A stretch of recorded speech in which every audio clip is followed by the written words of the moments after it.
یہ عبداللہ بن مسعود کون ہیں رضی اللہ تعالیٰ عنہ؟ اب یہ میں حدیث سے پہلے ان کا تعارف اس لیے کروا رہا ہوں تاکہ آپ کو پتہ چلے کہ یہ کس شان کے مالک تھے اور کس درجے کے یہ شخصیت ہے۔ ان کے پاس ہوا کرتا تھا تکیہ۔ کیا؟ تکیہ۔ تھوڑا سا ذوق سے بیٹھیے۔ ان کے پاس ہوتا تھا تکیہ، ان کو کہتے ہیں صاحب الوسادہ، تکیے والے۔ جہاں رسول اللہ صلی اللہ علیہ وسلم بیٹھتے آرام فرما ہوتے یہ حضور کے پیچھے تکیہ رکھ دیتے۔ ان کے پاس ہوتی تھی مسواک۔ جب کبھی رسول اللہ صلی اللہ علیہ وآلہ وسلم کو مسواک کی طلب ہوتی ہے آپ کو مسواک پیش کرتے ہیں۔ ان کو کہتے ہیں صاحب السواک، مسواک والے۔ جہاں نبی صلی اللہ علیہ وسلم بیٹھتے یہ حضور کے جوڑے اٹھاتے اور یہاں رکھ لیتے، ان کو کہتے ہیں صاحب النالین، نالین والے۔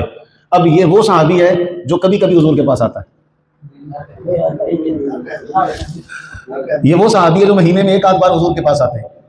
ہاں، یہ ہر وقت آپ کے ساتھ رہتے ہیں، تبھی یہ ان کے القابات ہیں، تکیے والے، مسواک والے، جوڑوں والے، نالین والے۔ اب یہ روایت کرتے ہیں، عبداللہ بن مسعود سے روایت ہے، الا اصلی بکم صلاۃ رسول اللہ صلی اللہ علیہ وسلم، آپ فرماتے ہیں کیا میں تمہیں رسول اللہ صلی اللہ علیہ وسلم کی نماز پڑھ کر نہ دکھاؤں؟ فصلا، بس آپ نے نماز پڑھی، فلم یرفع یدیہ الا فی اول مرہ، سوائے پہلی بار کہ انہوں نے ہاتھ نہیں اٹھائے۔ بات ختم، سوائے پہلی بار کہ انہوں نے ہاتھ نہیں اٹھائے۔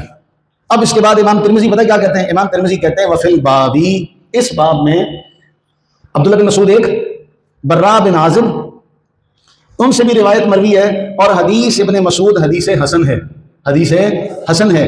وبہ یقول غیر واحد من اہل العلم من اصحاب النبی صلی اللہ علیہ وسلم والتابعین وهو قول سفیان الثوری واہل الکوفہ، کہ اہل علم صحابہ کا اور تابعین کا اور سفیان ثوری کا اور اہل کوفہ کا یہی قول ہے، کیا؟ سوائے پہلی بار کے رفع الیدین نہیں کیا جائے گا۔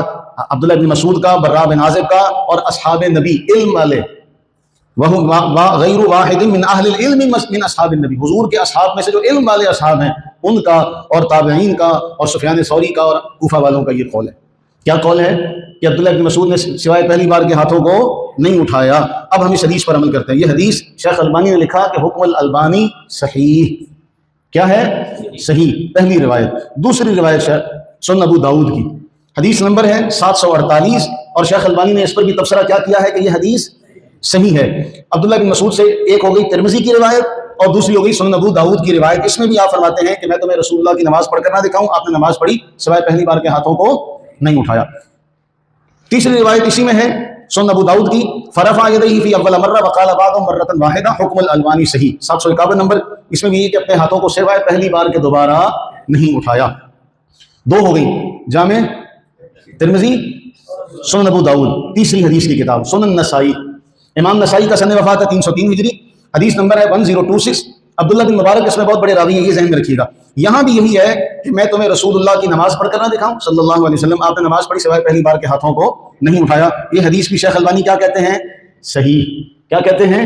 صحیح۔ اب تین روایتیں ہو گئی، جامع ترمذی کی، سنن ابو داؤد کی اور سنن نسائی کی۔ ان تینوں میں کن سے روایت ہے؟ سیدنا عبداللہ بن مسعود رضی اللہ تعالیٰ عنہ کی روایت ان تینوں کتب میں موجود ہے کہ آپ نے سوائے پہلی بار کے ہاتھوں کو نہیں اٹھایا۔